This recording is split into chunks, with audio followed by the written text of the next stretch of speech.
Olá, estamos juntos mais uma vez. Quero compartilhar dessa vez o Evangelho de Lucas, a partir do versículo 27. Não vou ler o texto porque é longo, mas quero falar algumas palavras, ou lembrar com os amados algumas palavras de Jesus enquanto na cruz. Antes de chegar à cruz, nos versículos 27 do capítulo 23, diz o texto que muitas mulheres choravam e lamentavam e batiam no peito, talvez sem compreender aquilo que estava acontecendo, pois eram discípulos de Jesus. Tinham convivido com ele, sabiam muito bem quem era Jesus e que ele não era digno daquela morte a qual estava caminhando e preste a se seguir. Ele vai responder para elas uma palavra que talvez elas também não entenderam, não tenham entendido. Ele diz: olha, mulheres, não chorem por mim, mulher de Jerusalém, chorem por vós mesmo e pelos vossos filhos, porque dias virão em que vocês vão dizer e vão chamar de bem-aventuradas as estéreis. Talvez elas não tenham compreendido. Mas Jesus queria dizer, meus queridos irmãos, que ele estava ali não por causa dele, não porque ele merecesse isso, mas porque ele estava carregando a minha e a sua culpa. Jesus então vai seguir essa jornada e ele vai até a cruz. Diz que a partir do versículo 33 que eles levaram Jesus até a cruz e colocaram na cruz com toda a crueldade. A gente sabe, né, a história a fundo, pregos nas mãos, nos joelhos, nos pés. Muita dor Jesus passou. E aí começa, em Mateus diz que o Senhor, quando estava na cruz, ele disse: Deus meu, por que me desamparaste? E alguns até acharam que ele estava chamando por Elias, o profeta, mas na real, o que Jesus estava passando ali era a pior das dores, que doía muito mais do que os cravos, que aqueles pregos de 15 centímetros nas mãos e nos pés. Jesus sentiu naquela hora nos seus ombros, nas suas costas, o quanto é pesado o pecado da raça humana. Mas ele aceitou isso. Em algum momento ele quis não passar por esse momento, e no momento de oração ele disse: Pai, se for possível, passa de mim esse cálice, mas que não seja feita a minha vontade. Jesus também aceitou esse momento. É quando o pecado concentrou, quando o mal da raça humana concentrou sobre os seus ombros, então Deus não pôde olhar. Então Deus tirou o rosto, tirou os olhos da pessoa de Jesus. E aquilo foi a pior das coisas.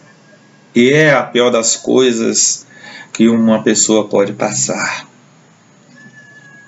Não sei se você entende isso. Mas o peso, a culpa dos nossos pecados é tão forte, é tão grande, que Deus não pode contemplar. Mas Jesus aceitou passar por esse momento para que vidas, assim como eu e como você, fôssemos resgatados. A Ele toda a honra e toda a glória. A Ele todo o louvor, toda a adoração. Versículo 34 diz que ele, diante da crueldade dos soldados, das autoridades romanas daquela época, ele diz: Pai, perdoa-lhes, porque não sabes o que faz. Que Deus é esse? Que Deus maravilhoso! Mesmo diante de tanta dor, e culpa dos homens. Ele ali, o homem Jesus, sofrendo as consequências dos homens, carregando o pecado dos homens, diz: Pai, perdoa-lhes, porque não sabes o que faz. Junto a ele estava 2 ladrões, a partir do versículo 39 ao versículo 43, que 2 ladrões estavam ali, malfeitores, é o que Lucas escreve. Pessoas que consideraríamos aqui na terra, nos nossos dias, delinquentes, pessoas que fazem o mal, socialmente desregrado. E um desses começa a entrar na mesma pilha das autoridades, dos soldados que estão prendendo a Jesus. E ele diz: Senhor, tu não és o Cristo? Então desce da cruz, salva a ti mesmo e salva a nós. Ele queria voltar a fazer tudo o que fazia antes. Não houve arrependimento em nada na vida dele.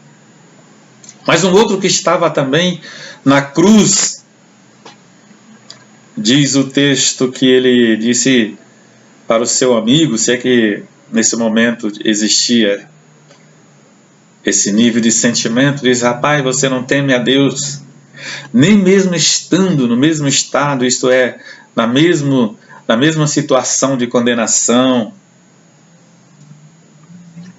E aí ele olha para Jesus e diz: Senhor, se dirige para Jesus: Senhor, lembra-te de mim quando entrares no teu reino. E Jesus disse para ele: hoje mesmo estarás comigo no paraíso. Eu posso imaginar que aquele homem foi tomado por um sentimento de alegria profundo.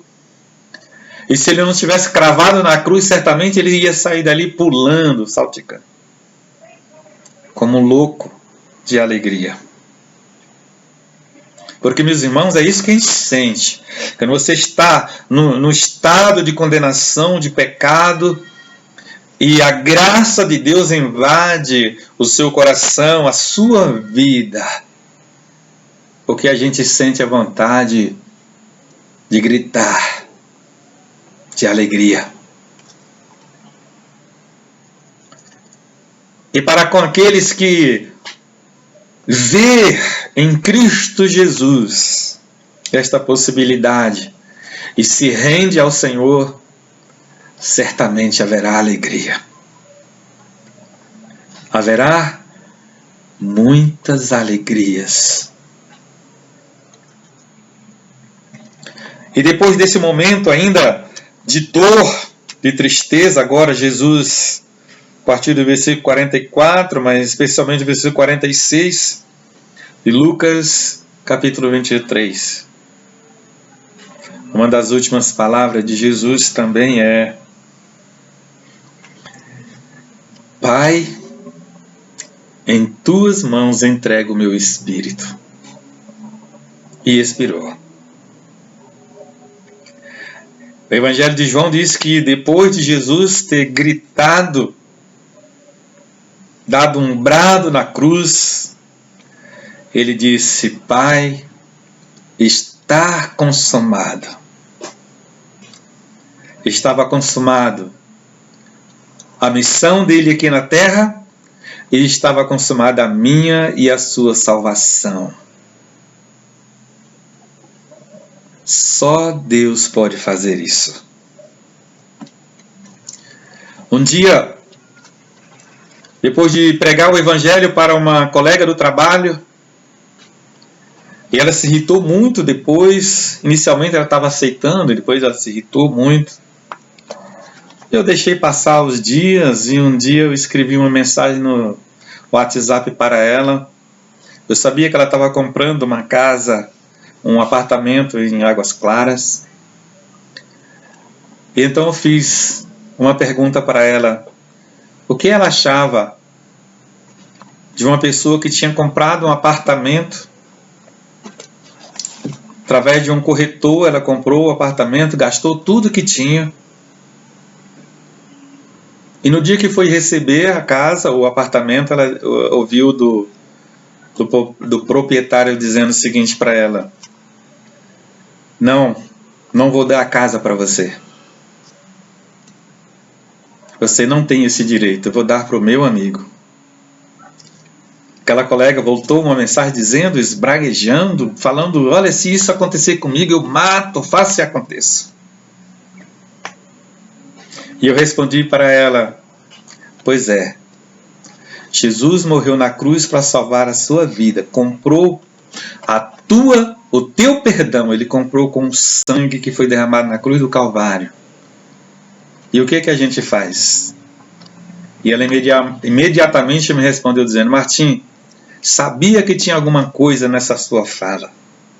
Pois é, quis dizer para ela uma coisa: que Jesus morreu na cruz para me dar o perdão, para nos dar o perdão. E tem muita gente dando esse direito para outros, que não foram na cruz do Calvário, que não subiram lá. Poderiam até estar juntos com Jesus ali embaixo na cruz ou chorando, mas pagando o preço, só Ele fez isso. Então que a Páscoa signifique para você o preço da sua salvação na pessoa de Jesus. Que Deus te abençoe, que Deus nos abençoe grandemente, em nome de Jesus.